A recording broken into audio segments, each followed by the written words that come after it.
as a person, you're a whole artist. Mm-hmm.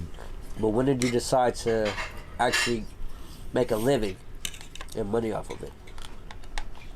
Yeah. Or decide to go that route? You know what I'm saying? Yeah. Like No, decide that's a to good say, question. I'm gonna take this professionally. Yeah. I would say it's hella funny. I actually said this on my latest project, Water is Wet. You know, I say sometimes I wonder how my life would be if I never stepped out on my own in 2013. So I was 19 years old, and I moved out of my mom's house, and I was just like, I made a decision. I was just like, I'm gonna do music. I'm gonna be an artist, like full time. Whatever I need to do, that's what I'm gonna do. I had no idea how I was gonna start, Right. what the journey was gonna look like.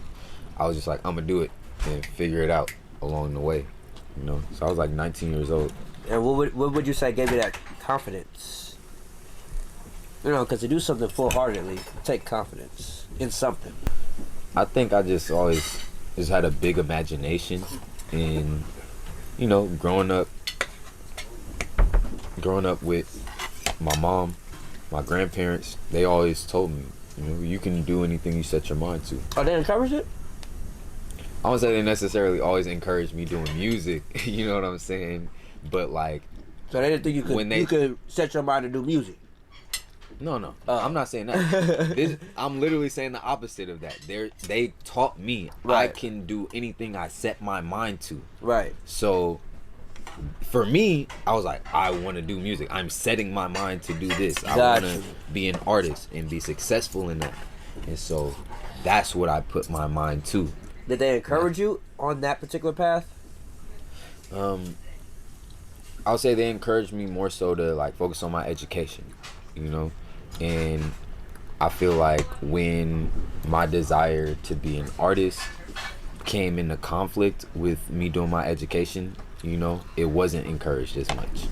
And I had to find that balance and, you know, honestly take a risk, you know? Right. It's like, but because they put that in your head, you were able to I was able to push forward, you know? And, you know, I feel like with all artists, they seek some type of validation, right? There's an aspect of art that you do just for you. Right. I know I'm gonna do music because I like music. I don't rely on music to eat, you know?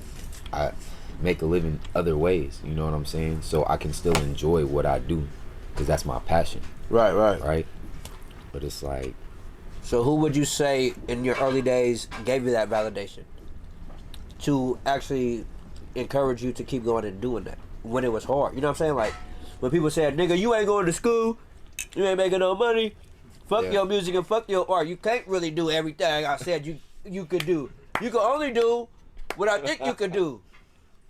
You know, who gave you the confidence to be like, and validation to be like, nah, I could do this? Nah, for surely, I would say mostly my grandma.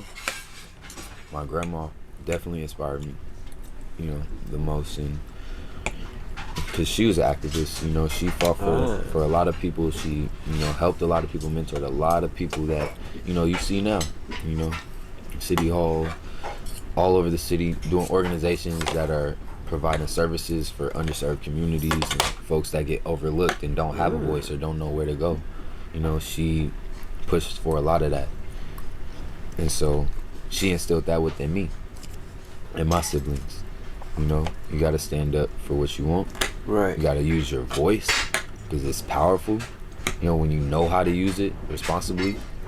And so, you know, I remember, like, she would always be encouraging me. She would be like, oh, I'm putting together this event. You know, I want you to do some poetry here. Because that's how I started. I started doing poetry. I wasn't rapping at first. Right.